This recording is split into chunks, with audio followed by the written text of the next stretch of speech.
Bonjour tout le monde, aujourd'hui c'est enfin le retour de l'univers DC au cinéma avec Aquaman. La fureur des sept mers m'accompagne.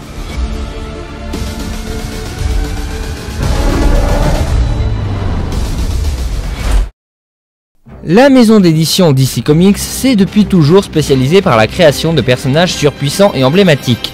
De Superman à Wonder Woman, en passant par Batman et Green Lantern, les personnages de DC débordent de classe. Et parmi eux, on va parler aujourd'hui d'un de leurs personnages au destin particulier, puisqu'il s'agit d'Aquaman.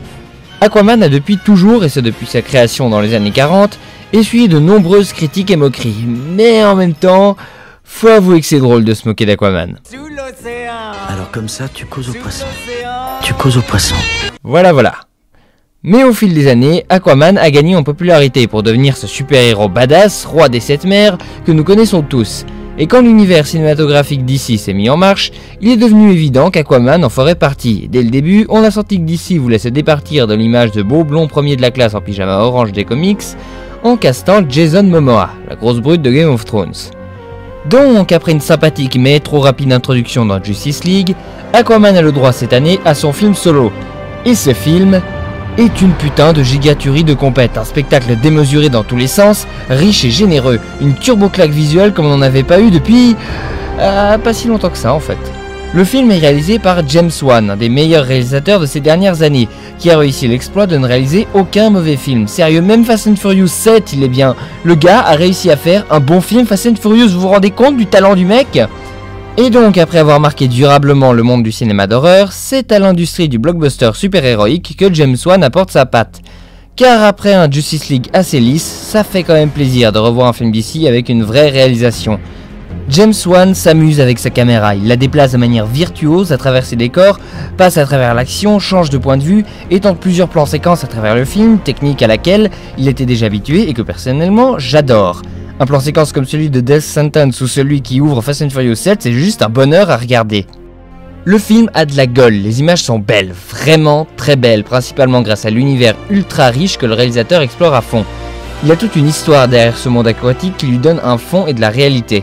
Mais le point principal sur lequel James Wan s'est déchaîné, c'est les scènes d'action spectaculaires qui parsèment le film, qui fourmillent toutes d'idées visuelles pour les rendre intéressantes et dynamiques, le tout bercé par une démesure assez plaisante à regarder.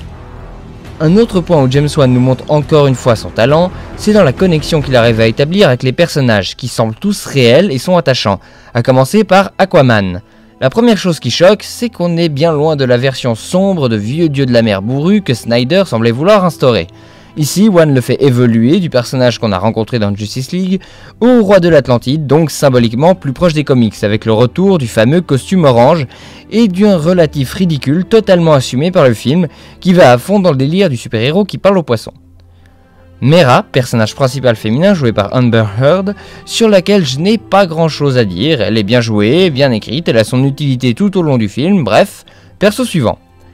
Le roi Orm, joué par l'excellent Patrick Wilson, a été quelque peu réécrit par rapport aux comics, notamment pour enlever l'intérêt de sa relation avec Arthur et pour le rendre plus manichéen. Bon après je vais pas cracher sur le premier bon méchant de l'univers d'ici, depuis le temps qu'on en attendait un, le personnage est cool et Patrick Wilson le joue à fond.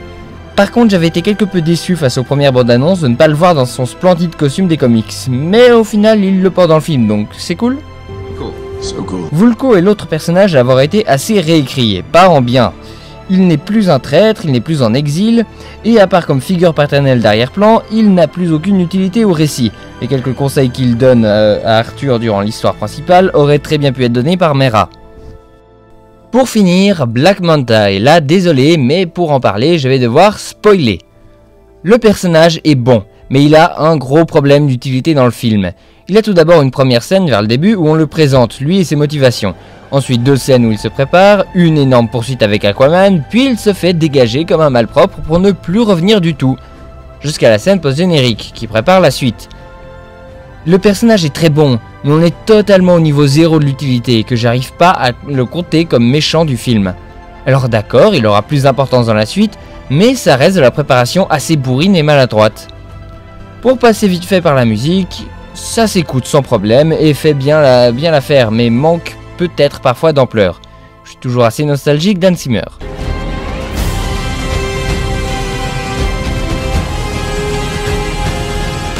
Pour finir, Aquaman est certainement le meilleur film de l'univers DC, avec une générosité sans pareille dans tout ce qu'il fait, et une réalisation passionnée aux commandes. Tout ce qu'on était en droit d'attendre d'un film Aquaman est là, et même plus. Mais mieux qu'un roi, ça serait quoi? Un héros.